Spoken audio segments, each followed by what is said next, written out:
On Friday's show, we talked about what's next. Well, the Raiders gave us a little bit of a glimpse of what is next by dismissing special teams coordinator Tom McMahon. But is that all? That plus more on Monday's edition of the Locked On Raiders podcast for November 10th, 2025.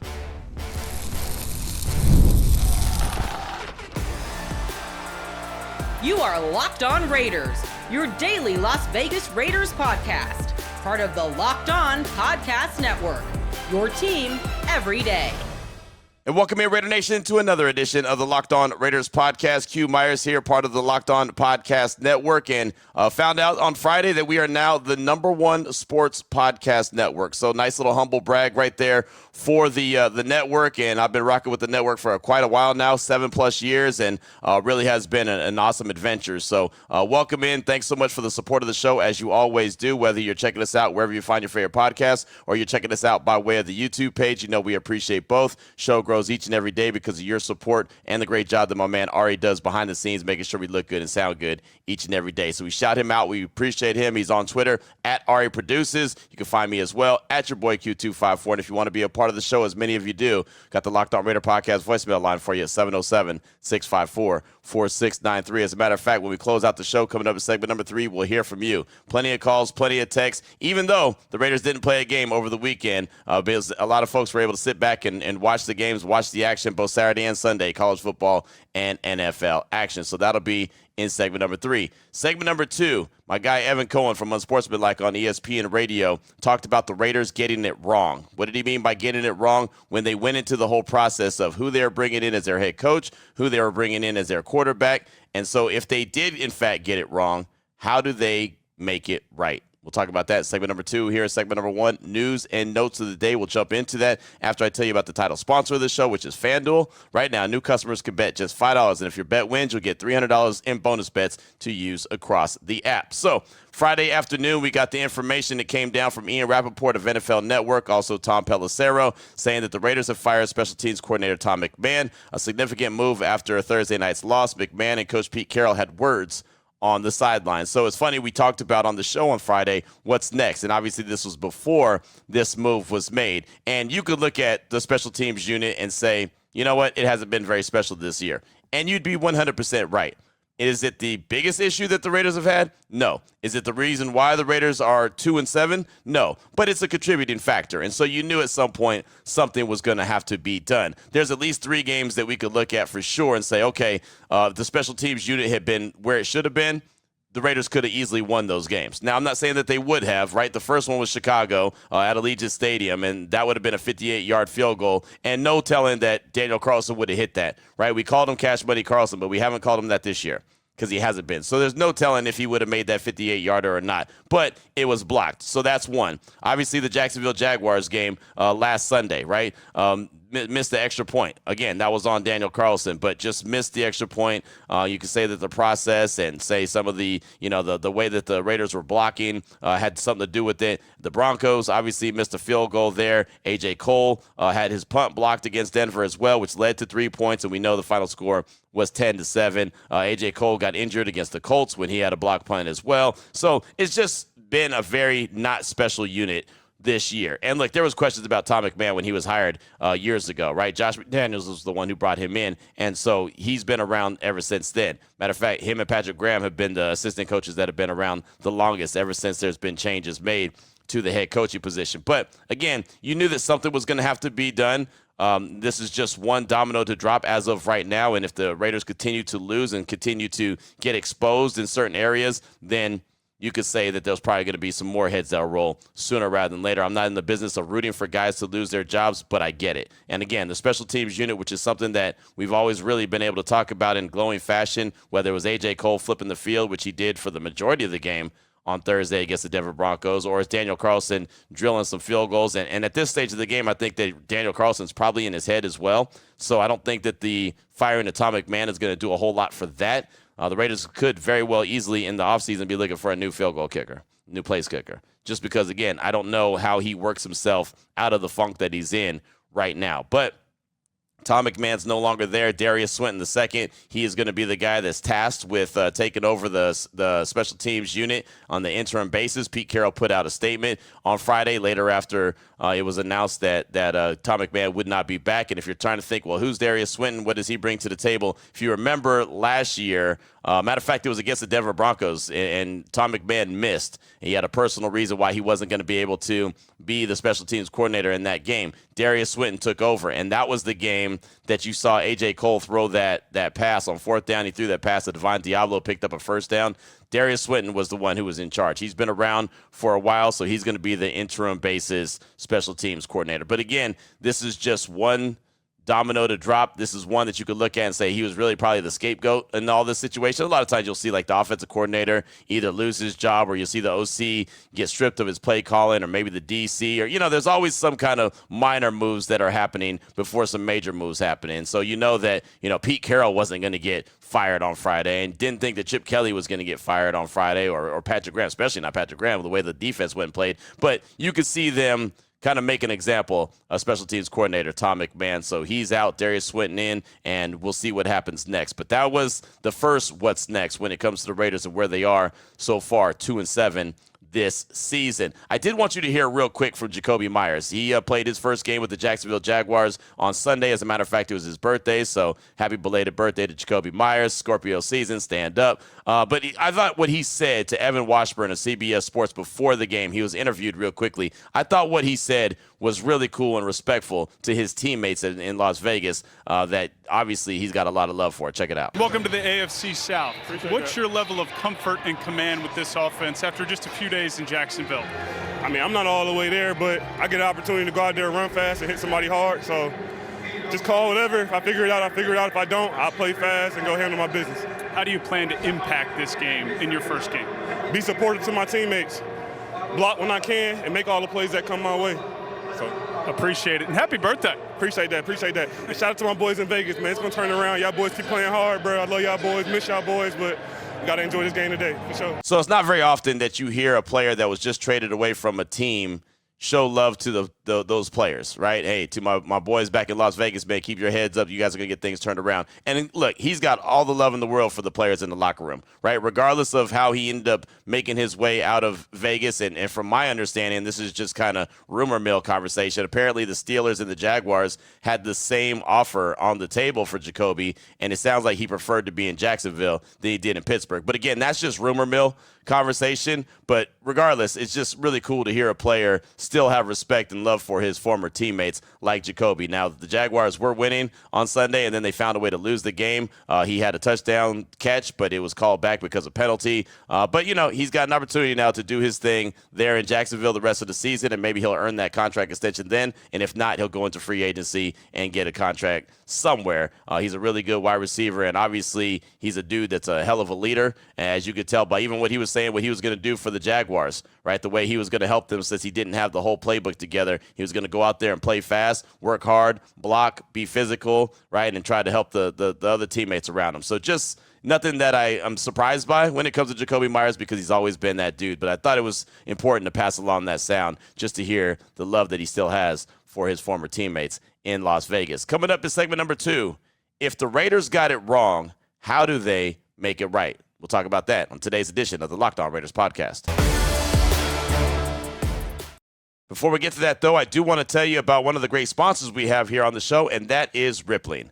If you're a business owner, here's the truth. SaaS promised to make work easier, but now the average company is buried by hundreds of apps that slow down your teams and simply don't work together. That's not SaaS, that's sad. Software as a disservice. That's why you need Rippling. Rippling is the unified platform for global HR, payroll, IT, and finance, and it's all in one place. They've helped millions of businesses replace a mess of disconnected tools with one system designed to give leaders clarity, speed, and control. By uniting your employees, teams, and departments in one system, Rippling removes the bottlenecks, the busy work, and the silos that your software has created. Everything from onboarding to payroll to IT access runs automatically and perfectly in sync. It's seriously simple to use and gives companies one source of truth for their people, data, and everything that they touch. And right now, you can get 6 months free when you go to rippling.com/LockedOnNFL. Learn more at Rippling, RIPPLING.com/LockedOnNFL. That's rippling.com/LockedOnNFL for 6 months free. Terms and conditions apply. I'm Cody Rourke from Locked On Broncos, and this episode is brought to you by Peloton. Peloton is shaping the future of fitness with the brand new Peloton Cross-Training Tread Plus, powered by Peloton IQ. This is Peloton's most advanced equipment yet, giving you real-time guidance and endless ways to move, whether you're running, lifting, or you're cross-training with your favorite instructors like Alex Toussaint. It's training reimagined to make your workout more personal. Peloton is built for breakthroughs with features that help you plan, stay motivated, and hit peak performance. You can let yourself run, lift, flex, and go while Peloton handles all the rest. Plus, Peloton IQ provides real-time strength coaching, tracking your progress and suggesting weights that challenge you so you can get stronger. Plus, the new movement tracking camera, it counts your reps and corrects your form in real time, making sure every rep is safer and smarter. So let yourself run, lift, flex, push, and go. Explore the new Peloton Cross-Training Tread Plus at onepeloton.com. All right, Raider Nation, there we go. Segment number 2 of today's Locked On Raiders podcast. And again, we'd like to thank you for making the show your first listen of the day. You know, we definitely appreciate that. That is something that has helped us become the #1 sports podcast network, not just the Locked On Raiders podcast show, but all across the network. So big shout out and really proud of the fact that, we are the #1 network. So want to make sure to go ahead and continue to mention that because we're only #1 because of you. So shout out to you. We definitely appreciate that. Now, jumping into segment number 2, if the Raiders got it wrong, how do they get it right? And there's still obviously time to tell if the Raiders did, in fact, get it wrong. But Evan Cohen from Unsportsmanlike on ESPN Radio, 6 a.m. to 10 a.m. Eastern Time, alongside Michelle Smallman and Chris Canty, they do a really good job. And I really do like the conversations that they have, and especially Evan does a really good job of posing questions or making statements that make you think. That's why he's really good at what he does. And this is what he had to say about what the Raiders did, Tom Brady and company, when they hired Pete Carroll, when they brought in Geno Smith. He said this on Friday, and like I said, it was really intriguing, thought-provoking, and got me going a little bit. So here's what Evan Cohen had to say. This will be the worst season of his career at 74 years old, 19 years in. And yeah, as a Brady lover, I'll bring it up. Brady picked Geno, supposedly. Brady was very in on Pete Carroll. They got it wrong. They got it wrong, and he was a part of it. I love him, but he was a part of this. They got it wrong. So short, sweet, to the point. Wasn't some big, long, drawn-out explanation or anything, but he simply says that Brady, as big of a fan of Brady's as he is, got it wrong. And it's funny, I have a guy that I used to work with back in the day when I was at Wild 94.9 up in the Bay. I was still an intern then, but Elvis, you remember Elvis from the Doghouse, anyone who remembers that. He hit me up immediately when Brady became officially a minority owner and said, hey, he's going to help get things right. This is one of the best moves that the Raiders have made, bringing that guy in. And I do think it's a good move. I think he brings credibility to the organization. But, again, going back to what Evan said, they got it wrong by bringing in Pete Carroll and making the move for Geno Smith, regardless of who decided that Geno was the guy. Like, there's been rumors and conversations about, as you heard, Brady was the guy that was advocating for Geno Smith and didn't want Sam Darnold. Look, I wasn't high on either one of them, but I did know that Geno Smith had the history with Pete Carroll. So if there's going to be a guy that would make sense, it would be Geno. Now, there's no doubt about it. If we remember going back to the scouting combine in Indianapolis, Geno wasn't their first choice. Remember, they were going after Matt Stafford, and then Stafford decided he was going to go back to the Rams, which we kind of all knew that was going to happen anyway. And then that's when they pivoted to Geno Smith. But, looking at the decisions that were made by Mark Davis, by Tom Brady, by the whole, crew that put together John Spytek and Pete Carroll, and then they eventually go out and make the move for Geno Smith. Pete Carroll was a head coach with a proven track record, right? A track record of being able to build a winning organization, right? Geno had success with Pete, so there's okay, that's the 1-2 punch. That makes sense. I know that Tom Brady and company, everyone wanted Ben Johnson, and he had no history of being a really good head coach. Nobody knew if he was going to be a really good head coach or not. We all knew that he was a really good offensive coordinator. Obviously, the Bears landed him, and you see what they're doing in Chicago, but they also had a quarterback in place already. See, that's the biggest thing, is that the Raiders didn't have a quarterback in place that they truly believed in. And I know someone right now is going to call in, well, what about Aiden O'Connell? Yeah, well, if the Raiders really, truly, 100% believed in him, they wouldn't have been doing everything that they could to bring in another quarterback like Stafford, like Geno Smith, or other, right? And so, you go and get Pete Carroll, and I remember on this show saying, hey, this might end up being the best hire anyway because he's been there, done that. Well, we see what Vrabel's doing in New England. We see what Ben Johnson's doing, there in Chicago. And so clearly Pete Carroll has not had that success, right? And even he was surprised and shocked by the way that they've been, slow moving when it comes to building this thing up. So how do you write that? If all that is wrong, right, just say that it is. All right. Oh, and by the way, they brought in Chip Kelly as well, who's a very creative offensive mind. Now, his success is on the collegiate ranks, but you still thought, okay, well, he's not going to be the head coach like he was at Philly or San Francisco. So now he could just concentrate on the offense and things could work really well.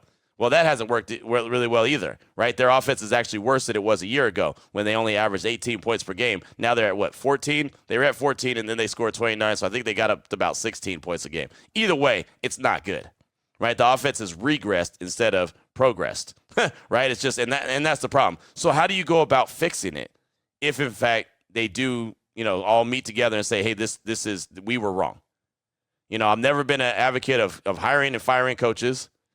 But as it's been pointed out to me many times, if they decide that this is a 100% rebuild, like they cannot win right now, and by the lack of talent that they have and the fact that they just traded Jacoby Myers and they have one blue chip offensive weapon as far as the wide receivers go, and not wide receiver, but pass catchers in Brock Bowers. They have a blue chip weapon when it comes to Ashton Genty, even though they don't use him really well. And they have a blue chip guy on the defensive side of things at Max Crosby. That's really all the blue chippers that they have.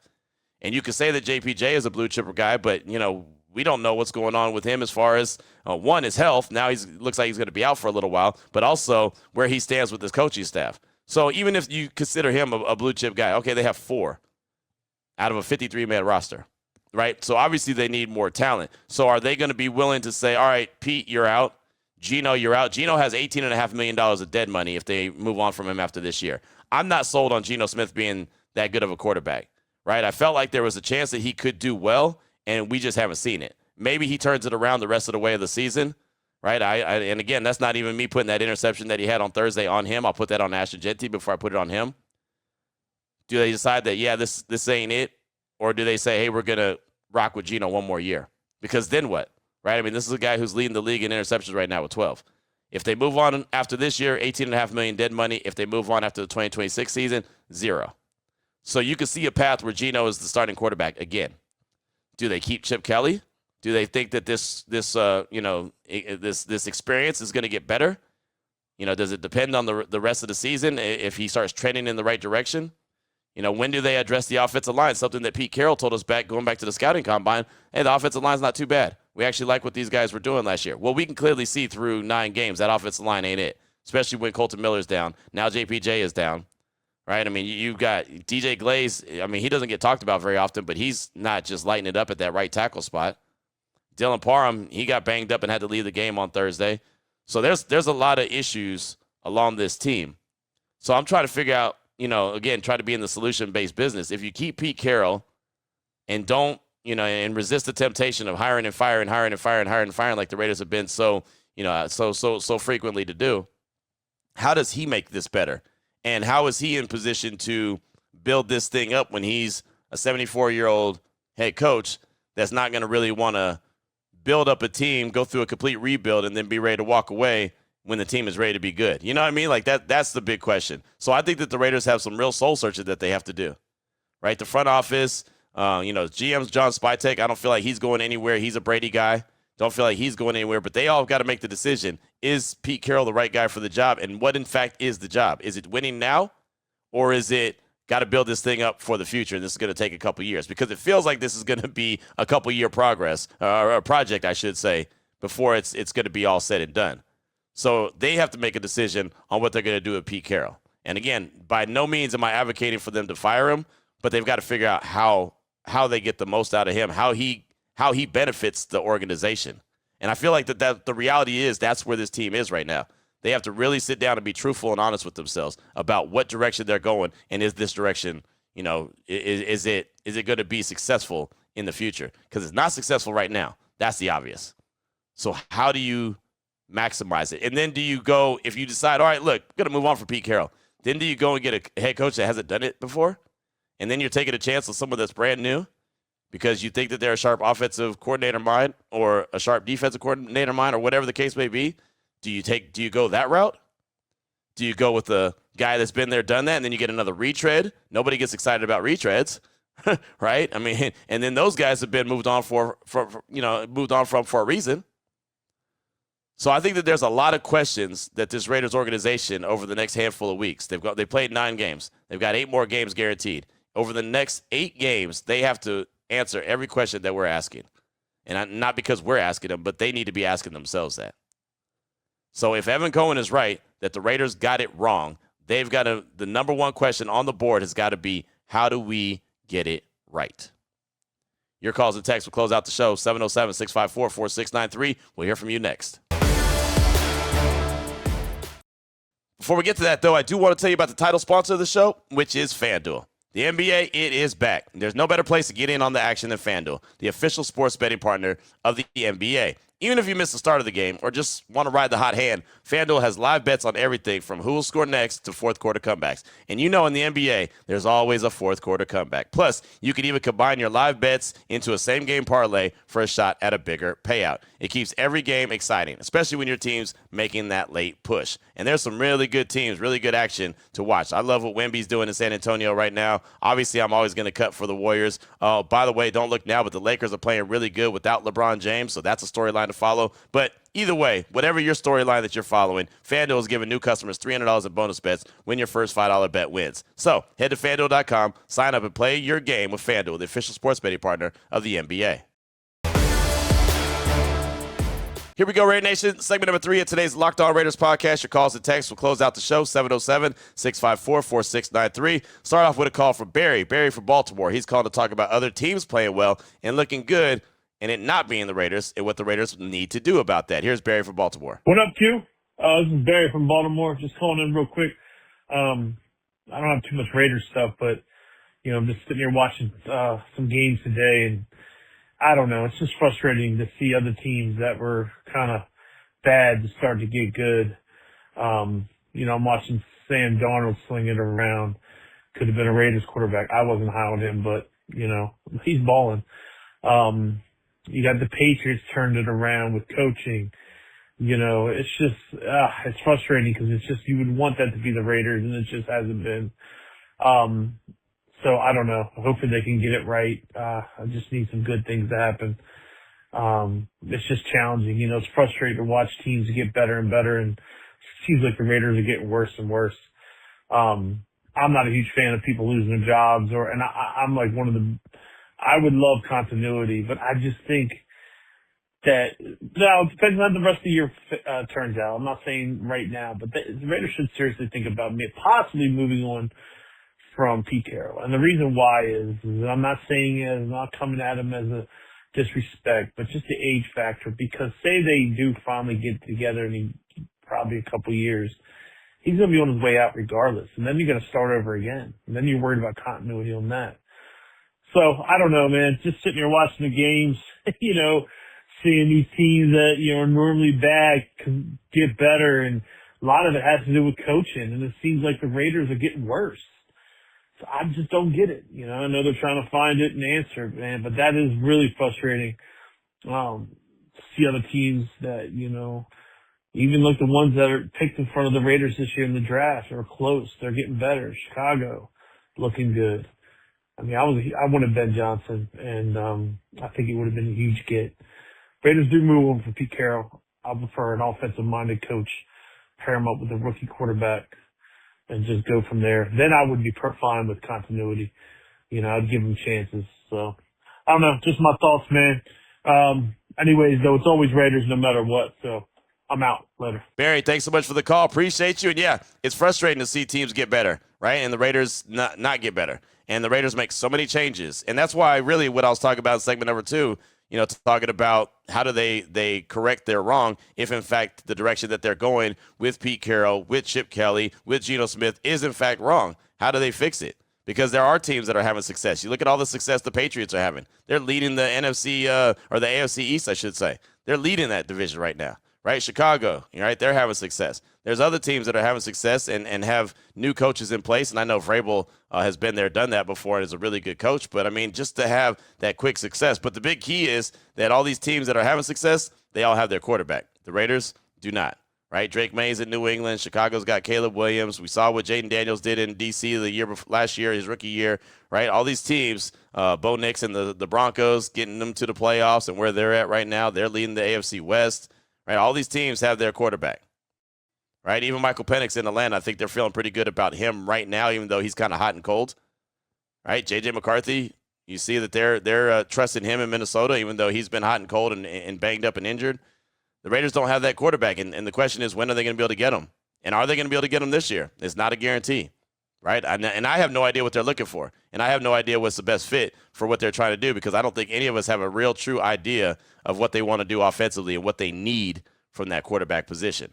That's why I've been very kind of, ho-hum about what they should do when it comes to quarterback and the draft coming up in April, obviously. Got a text from D-Max Raider. Says, yo, Q, D-Max Raider, longtime listener, first-time texter, caller. But honestly, Geno Smith isn't the best, but he isn't bad. He's got the knowledge, but you can't win a football game on his own. He needs his offensive line. He's got no receivers, man. That drop for Thornton Jr. was right in his hands. You're a receiver. You got to catch those. Unfortunate loss, but win, lose, or tie, Raider till I die. I'm going to stay watching every game, still leave my head held high, even on a loss. Appreciate you and Ari for my listen on that drive to work. Just win, baby. That's from D-Max Raider. And, yeah, Dante Thornton Jr., he took that really, really tough. Man, he was very emotional in the locker room after that game, knowing that he made some mistakes, right? The drop that you're talking about, 45-yard, that would have been a nice pass completion, probably would have had them score right before halftime. He puts it on the ground. Then he also had the pick play that Trey Tucker would have scored a touchdown. It gets called back. He did not have a very good game, right? And he's a rookie, and he said he's going to get a lot better from that. He's going to. But he took that really, really tough. He also said something that caught my attention that makes me root for a guy like that. He said, I hate losing more than I like winning. I love guys like that, because those are the kind of guys that it's going to grind at them, and they're going to grind to get better. So I do trust that he's going to get better, but right now, he's just not there. You're absolutely right about that. But a really good text, man. Thanks so much. Definitely appreciate you. Up next, got a call from Eric in Oakland. He's calling to talk about what he would like to see the Raiders do the rest of the season and who they should go target in the draft. Here he is, Eric in Oakland. Yo, Q, this is Eric from Oakland calling again, man. And you know what? I'm calling for a tank season. Let's tank this season. When your section of the podcast the other day was talking about there's no clear-cut quarterback that the Raiders should go after, I don't know if you're watching college football, but I just saw a hell of a comeback from the one and only Fernando Mendoza. Let's tank, baby. Let's go after this amazing quarterback. Look, it may be the hype right now that I'm super excited off of watching him defeat Penn State here, but oh my God, this is a hell of a quarterback. This is a great quarterback. This is who I want the Raiders to tank for. Let's do this. Let's trade Max Crosby. Let's get 2 first-round picks, and let's trade 3 first-round picks so we can absolutely go and snatch this kid. He's going to win the Heisman Trophy. He's the number 1 quarterback in this draft class. Let's tank. Let's go get Fernando. Let's go get Fernando. Goodness gracious. Enough passing on these young quarterbacks. Let's go get our quarterback, Raider Nation. Deuces. Keep doing your thing, Q. Eric, out. Oakland, baby. Eric, thanks for the call. Appreciate you. And, yeah, I'm definitely watching plenty of college football. Truth be told, I watch college football so I can scout for the NFL. That's literally why I love watching college football. That's why I yell Roll Tide all the time, because for the longest, Alabama was the factory of NFL players, right? And now, of course, with NIL and the transfer portal, there's so much talent spread all over, including Fernando Mendoza from Indiana, who was at Cal before that and had a really good 2024 season, had an outstanding 2024 season. He's having a really good 2025 season. He is going to win the Heisman, like you mentioned. I don't know. A couple of questions about Mendoza. One, is he going to be in position for the Raiders to go get, right? Because he'll probably be the first quarterback drafted in 2026. Are the Raiders going to be in position to get him?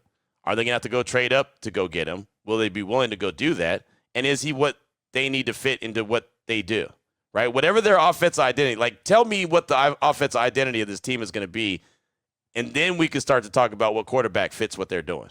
You know what I mean? Like, what do they want to do? Is Chip Kelly still going to be the offensive coordinator? Because Mendoza, he's got the build. He's a big, tall, strong dude. He doesn't really move that much. He's not really that mobile. He's got, I think, around 250 yards rushing this season. So he'll probably get like a game, like 30, 35 yards, 40 yards per game on the ground, which is fine, right? He doesn't have to be, Lamar Jackson. He doesn't have to be Jaden Daniels. He doesn't have to be that guy that's going to run around the yard for tons of yards on the ground. But he has to be willing to move, right? You have to have that ability to keep plays alive, pick up first downs, right? You want to have some sense of mobility. So, is that something that they're looking for, right? Because if that's a prerequisite, he probably isn't going to be the guy, right? There's a lot of guys that I like him. I like Simpson. I like Moore.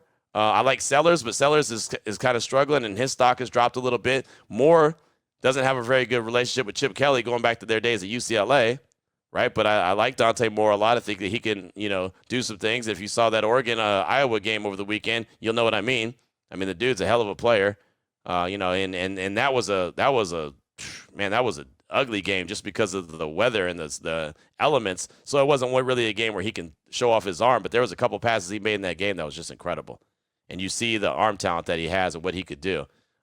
Simpson, I like him from Alabama, but this is his first year starting. So do you want to draft a guy that's got, 10, 12, 14 starts under his belt? These are all questions that are going to be had. That's why when everyone said, hey, man, if you want a quarterback, you got to wait till 2026. This is the draft class. But it ain't the draft class of 2024, where Caleb Williams went 1, Jaden Daniels went 2, Drake May went 3. All three of those guys are hits. Right? Then you see J.J. McCarthy, still questions obviously on him. Bo Nix, that was a hit. Michael Penix, still questions on him, right? But that was 6 quarterbacks in the first round. That's not going to happen this year. And this draft class is nothing compared to that 2024 class as far as I'm concerned. Obviously, the Raiders weren't able to go get their guy. Their guy was Jaden Daniels, and it didn't work out. So, yeah, I mean, you can lose the rest of the season. You could be in position to go get your guy, but is your guy truly there? And if he's not, and this is where a lot of people have been getting whatever I'm saying misunderstood, or I don't even really know the word because I've repeated it so many times. If you see your guy that you truly like, if you're the Raiders, you're John Spytek, and you say, yep, that's the guy we need. Let's just say it's Mendoza for the sake of this conversation. Go get him. Go get him. By all means, go get him. But if you're not sold on a quarterback in the first round, don't go grab one just for the sake of grabbing one. I think that's getting lost in communication because this Raiders team needs a big-time offensive lineman, a blue chipper. They need a big-time cornerback, a blue chipper. They need another defensive lineman, a blue chipper. They need, they have so many needs. It's not like they're just one quarterback away. If you're going to use a first-round pick on anybody, get somebody who's a blue chip talent. If it's a quarterback, fantastic. If it's not, go get whoever it is. If the quarterback's not there, don't force it. That's all I've been saying. But every time we end up bringing up quarterbacks, somehow somebody will text me, somebody will tweet me, somebody will call in and be like, you're wrong. You got to just go get one. Just don't go get one just to go get one. You don't do that. You get the guy that you truly believe that you could build around. So if that's Mendoza, by all means, go get him because we all know the Raiders need a quarterback. But just because you need one doesn't mean that you're going to solve all your issues by just selecting anyone. That's been my biggest key and my biggest conversation, I guess, around the quarterback position. But thanks so much for the call. Definitely appreciate you. We'll close out with a text from J-Shack. Hey, Q, first time texting the show. Just had 2 things from Denver game I wanted to talk about before we move on to next week. First off, that pick off of Genty, it did hit him and pop up, but also that's a check down route. Geno sent that thing like a 2-seam fastball. I've seen him float passes to the boundary that should have had that kind of zip on it. Again, it hit Ashton, so he should be an athlete and make the catch. But maybe our quarterback needs to know what kind of pass he needs to base off the route he's throwing. Second was Geno's eyes. I'm watching him during the game, and we can't expect to develop any sort of rhythm in his eyes if his eyes are down at the line in his first and second steps of his drop back. I guess he doesn't trust the line, but just like Ashton's pass that got picked, you still have to do your job even in a bad situation. Thanks for great content. That's J-Shack. And, yeah, his eyes are down all the time. He doesn't trust his offensive line. He trusts that the offensive line is going to collapse and break down, and he's going to be running for his life or he's going to be sacked. And he got sacked 6 times on Thursday against the Broncos. So, yeah, that's been a problem. Lincoln's pointed that out weeks ago. He says as soon as the ball is snapped, his eyes go down, and that's not going to work. His eyes need to go downfield, not down to the offensive line and looking to see who's coming and who's not. That's an issue. And you're right about the Genty, the interception out Genty's hands. He should have been able to catch it, but you're right. There should have been a little bit of touch on that pass as opposed to throwing a two-seam fastball, as you mentioned. But thanks so much for that text. Appreciate you. Hopefully that won't be your last text as well. Got a call from Rahul in Phoenix. We'll get to that tomorrow. A text from JV Raider. We'll get that tomorrow as well. Plus, we'll have some more news and notes and start to think about next week's game, and that's going to be Monday Night Football, Week 11, closing things out against the Dallas Cowboys at Allegiant Stadium. So we'll continue to talk about the silver and black each and every day as we do. So until then, Raider Nation, take care of yourself, take care of your family, love on your family. Most importantly, as always, just win, baby.